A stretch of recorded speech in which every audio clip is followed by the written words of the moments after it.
Coucou les amis, aujourd'hui je vous fais une vidéo sur une autre technique d'écriture que moi j'ai l'habitude de faire. Euh, pour l'instant on est dans la cuisine de ma mamie. Regardez, il y a des kiwis.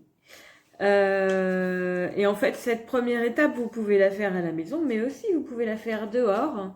Et tout à l'heure j'irai dehors pour vous expliquer la suite, mais l'idée c'est de faire un poème plié. Et parce que c'est un poème plié, ça peut être un poème qui va devenir collectif. Et donc la première étape, d'abord, hein, c'est déjà de vous fournir en stylo, et puis aussi de vous fournir en papier pour écrire. Et le principe du poème plié, c'est que vous faites comme quand on était enfant, un accordéon. Et puis, si il y a 6 participants, il faut qu'il y ait 6 zones d'écriture. Ça, c'est une zone d'écriture. Et là, c'est une autre zone d'écriture. Donc là, si je compte, j'en ai 1, 2, 3, 4, 5, 6, 7, 8. Il y aurait 8 zones d'écriture. Et pourquoi pas un titre, si on a envie de donner un titre à ce poème. Et en fait, chaque personne va écrire une ligne du poème sur une des faces de l'accordéon. Donc moi, c'est du papier de récup. Et puis l'idée, c'est que une fois que vous serez dans la nature, on ira tout à l'heure, donc je vais plus expliquer, mais c'est que chacun fournisse une phrase du poème. Donc ça va être de la prose en fait, parce que le nombre de pieds, les rimes et tout le tralala, en fait, on ne sait pas ce que l'autre il écrit. Donc c'est pas possible de faire autre chose que de la prose. Mais au moment où la personne va écrire son vers, il ne faut pas qu'il voit ce que l'autre a écrit avant lui. Donc il y a une technique, et c'est pour ça que je voulais être en intérieur, parce que c'est plus facile à expliquer et tout ça, surtout que là il ne fait pas très très beau. C'est de découper une autre bande qui fait la même taille. Alors même on peut la retourner pour pas que les gens se trompent et écrivent sur le bout de papier libre. Donc quand on va faire circuler le poème, il va circuler de manière pliée. Donc la première personne pourra écrire sa phrase ici. Bla bla bla bla bla bla bla. Et puis il va passer à l'autre personne. Mais avant ça, il va devoir cacher sa phrase. Et puis vous prenez un petit trombone pour tenir. Alors normalement les gens jouent le jeu, il n'y a pas besoin de scotcher, coller, etc. Mais c'est vraiment pour pas être tenté de regarder. Et ensuite la deuxième personne va écrire sur celle-ci, celle qui est blanche. Très bien. La personne qui anime ou la deuxième personne qui a écrit referme bien tout ça, mais sans regarder ce qui a été écrit sur le premier, referme et peut passer à la troisième personne qui va écrire ici. Ensuite, la troisième personne va passer à la quatrième, mais bien sûr, avant, il va falloir cacher ce qu'elle a écrit, remettre le trombone, et la quatrième personne peut écrire ici, et ainsi de suite. Voilà, je ne sais pas si c'est très clair mon histoire. Hop, la quatrième passe à la cinquième qui est écrit ici. La cinquième remet le papier, remet le trombone et peut faire donner à la sixième personne qui va écrire ici. Et ainsi de suite, comme ça. Ce qui fait qu'on va se retrouver, à un moment donné, il va arriver le moment de déplier le poème. Et ça va faire, donc toutes les lignes que toutes les personnes ont écrites vont apparaître dans ce poème plié. Et après, il y a quand même des règles à mettre en place. Dans le sens où s'il y en a un, on peut tous écrire sur le même objet, et c'est l'invitation qui va être faite tout à l'heure. Ce ne sera pas un vrai poème plié, parce que il n'y a pas d'autres personnes avec moi aujourd'hui pour faire la vidéo. Mais l'idée, c'est d'aller travailler sur un même objet, un arbre, une feuille, une pomme dans un pommier, que sais-je, un lac, une rivière. Et donc c'est de choisir un élément commun pour pouvoir faire un poème collectif, et aussi de mettre des règles d'accords, de personnes employées. Donc ça peut être, le poème, chaque vers est écrit à la troisième personne du singulier. Donc si c'est la rivière, c'est elle, si c'est un arbre, c'est il, au présent, ou au futur, ou au passé, mais il faut vraiment avoir cette règle commune pour qu'il y ait ensuite un déroulé logique dans le poème. Sinon, les gens sont très créatifs, donc ça peut partir un peu dans tous les sens, et on se retrouve avec un poème plié, pas très facile à lire, pas facile à comprendre, et puis sans forcément de cohérence, alors qu'avec des règles communes, on obtient de la cohérence. Donc il faut accorder la personne employée, première personne, deuxième personne, troisième personne, au singulier pardon, ou au pluriel, se mettre d'accord sur l'objet, sur le temps employé, est-ce que c'est du passé, du présent, du futur, voilà, est-ce que c'est une seule phrase, sujet, verbe, complément, et puis pourquoi pas une suite, mais pas faire un paragraphe. Voilà, donc c'est vraiment faire des vers et se mettre d'accord sur comment on les fait. Alors, écoutez, à tout à l'heure, on va dans les bois. Ça y est, je suis dans les bois. Avant de démarrer, j'ai mon petit papier plié, mon poème plié, mon stylo. Et avant de démarrer, je voulais faire une dédicace à la personne qui m'a parlé des poèmes pliés, avec qui j'avais passé un moment, c'était poétique, voilà. C'est Hélène, pendant notre formation en coaching par la nature, je crois. Et on avait fait toutes les deux un poème à propos d'un pommier, justement.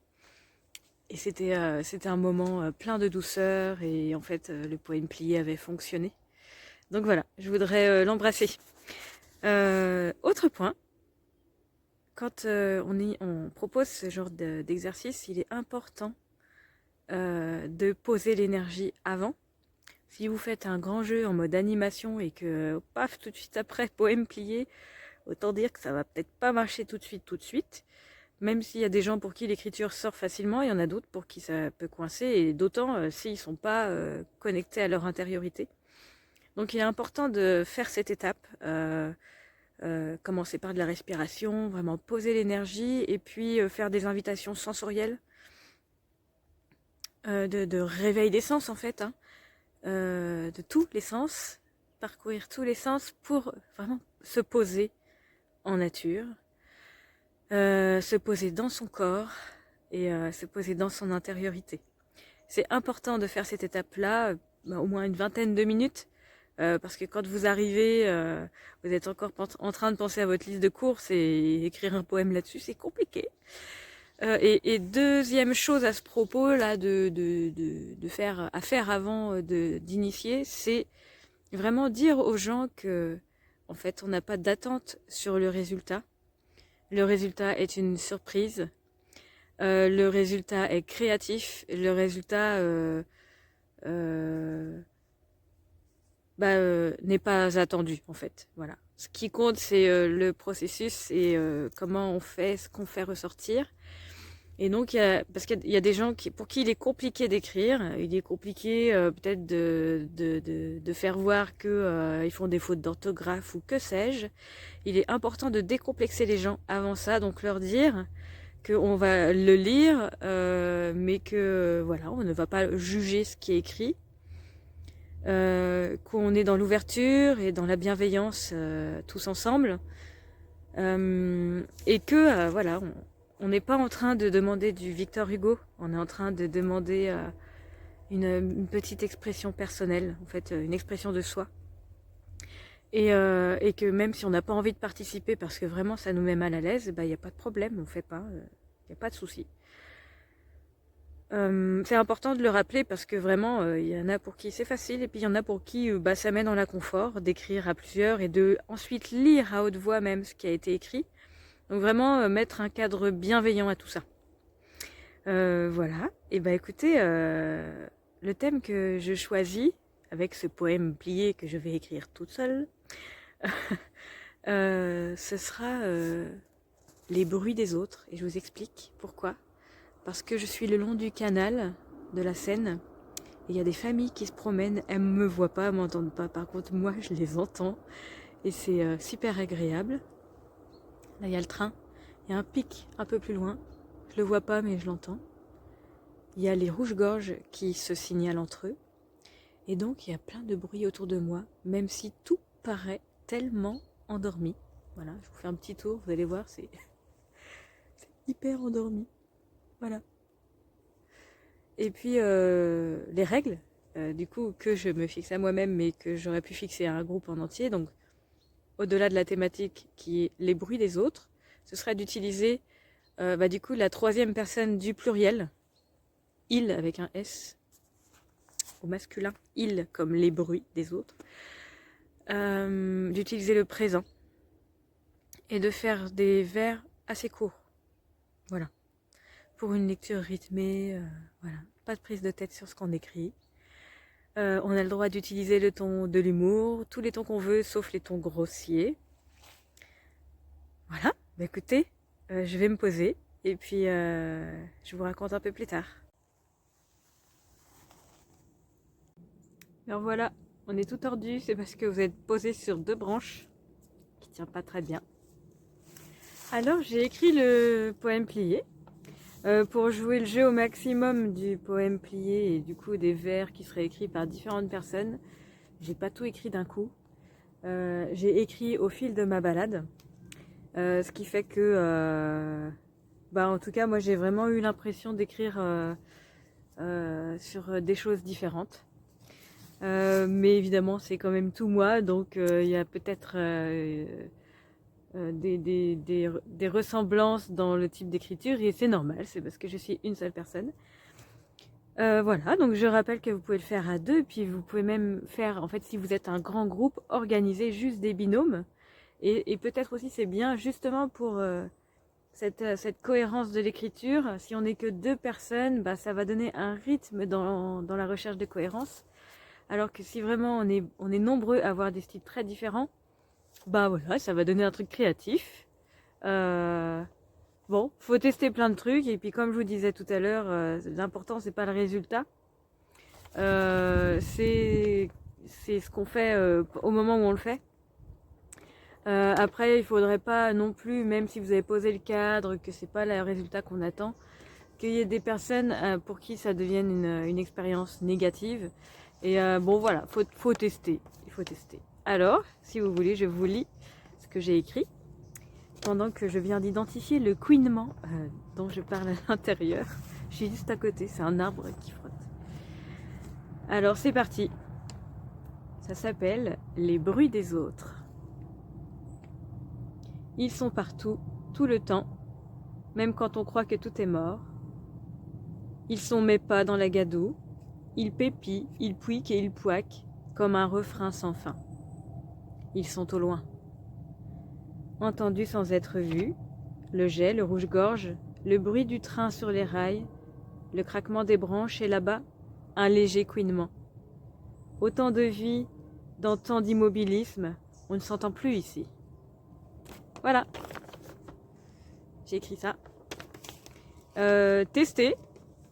Faut peut-être un peu réviser en amont sur les règles, le cadre, cette histoire d'installation sensorielle dans son corps, dans son intériorité. Mais c'est une expérience chouette. Et puis voilà, on s'amuse à faire de la poésie, c'est ça l'objectif. Allez, je vous embrasse et je vous dis à bientôt.